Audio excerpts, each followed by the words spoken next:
Hey guys, Sports Gaming Fever here, back again. This is actually a second take. It's the first time I recorded this video, or the voiceover anyway. I was using the internals microphone, not my Yeti. So as you can see here, we're looking at the offers for Dotson, who we put on the trade block last episode. Even though he's an 88 overall, he is a 32-year-old. So I'd like to see what we can get for him. He's not exactly a part of the future plans, and really the ultimate goal right now is to get younger and get better through that. I don't expect us to be so competitive this year. And there you can see Winston out for 4 weeks, I believe that was. And we're going to sim to week 3. So there's no gameplay in this video. You're going to just see some off-field stuff. We're talking about, as you can see right here, either starting a backup or having a guy play through an injury. You'll see some us looking at those deals for Dotson, and there'll be a lot of scouting and also negotiating contracts with our players, seeing if they'll sign extensions. So yeah, I hope you guys are alright with a shorter video this time around. In the next video, we will face the Falcons in Week 6, and you'll see all that gameplay. I figured I might as well get to the bye and make a quick video to get one out quicker to follow that episode 1.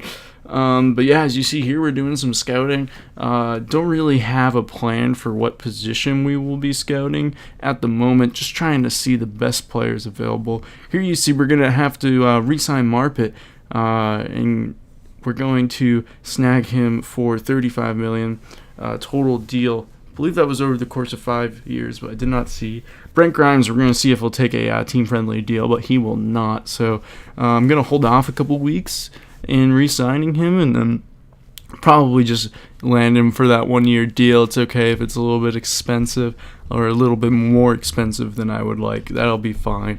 Here we're looking at the deals for Dotson. They are all just draft picks, and I was originally hoping for a player, but I'm fine with draft picks, and that Cardinals offer is a little bit tempting.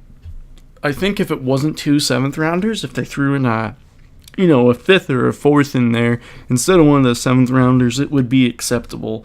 We don't want to just give them away for some depth picks. That 2nd-rounder is nice, though. Here's just more of the same. I think that's because I forgot to decline all the offers, so they're just still there waiting for me. And there's another look at that Cardinals offer. So we'll see if we can work out something with that. Instead of starting Winston, we're going to start Fitzpatrick once more. Don't need to risk a long-term injury. And we're going to just look at some more scouting. So in week 6, I'll be playing with Winston against the Falcons. I think that will be good. A good time to jump back in there. Quan Alexander now. We're gonna offer him a contract. Young 24-year-old, pretty good middle linebacker there, 81 overall, and he's going to accept that one. And we're going to do the same for Humphreys, 25. We bump up the money a little bit to 19.4. Fair offer is 19.2, it says, but he's going to want some more money, so we'll have to renegotiate that deal. And there you can see we're going to finally decline those offers. We're going to advance up to the bye week, as you see there, and that is when we're going to shop Dotson. Looking at these new offers for this week, and there's really nothing really interesting. You can see even Arizona dropped their deal down to just the 2nd-round pick. Another look at the injury report. Hargreaves is on there for 8 weeks. So some injuries, and not really any key ones other than Winston, which is pretty good for us. Humphreys is going to accept our deal of $20.1 million after offering him $19.4. You're going to see Sims here. I believe he accepts this deal for $13 million when a fair offer is $12.6. Nice to have that second string back. I can come in on 3rd down or in certain positions, certain schemes and setups for us. So now we're going to shop Dotson. We're looking for a big deal there for the Browns. Not interested at all. I believe I worked that one around a bit, but still they're not biting, giving us what would be a fair offer. We're gonna actually just offer for the 1st-round pick, and you can see the bar isn't even halfway up there. So we're going to do the same thing with the Chargers. Look for that first round pick, and it's actually getting close there. So if we had a little bit to sweeten the deal, that might go through. But we're going to look elsewhere for now. See if we can just net Dotson for net a first round pick for Dotson alone. And we're going to offer that to the Giants. And since it's predicted to be a mid-round pick, we're going to add the 5th there. And you can see it's not really even close. Even without the 5th, they're not going to go for it.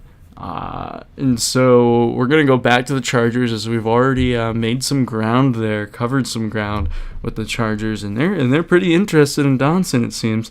We're going to add a 6th-round pick there and nothing doing. So we're going to add like a combination of picks, offering a better pick, even combinations between 2020 and 2019, just to see how it works out. I definitely don't want to give up anything in the top 3.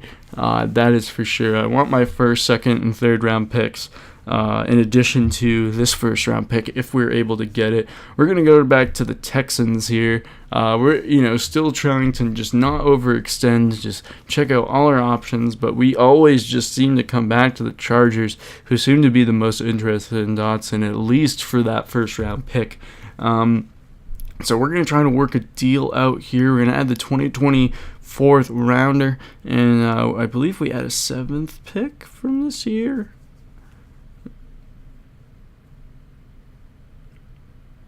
Oh, we go with the 2019 7th, and we go to the 5th rounder in 2020. It's inching closer and closer we go. And we're going to try with the 5th round pick and the 7th, both from this year. And it gets a little bit closer, but it's not going through, so we might have to extend a little more than we'd like to. Let's go with the 5th and a 6th rounder, and let's see if the Chargers will accept this one. And it's close. So we realize now that we're probably going to have to give up as much as a 4th round pick, which isn't exactly what we'd like to do. But if we can get that 1st round pick, that could potentially be a top 5 overall pick. It'll be very much worth it. So Dotson, a 4th, and a 5th. The 5th being from 2020, and the trade is accepted. So we now have potentially a top 5 pick. And, after trading a really good right tackle, we're going to need to replace him with one. So we're going to sign free agent Antonio Garcia for the minimum, $1.22 million, as you can see there. So that's going to wrap up this video. Definitely a brief one, but I hope you guys enjoyed just some of these off-field moves. And in the next episode, we will play the Falcons in Week 6. So, like I said, hope you guys enjoyed, and I'll see you for that next episode.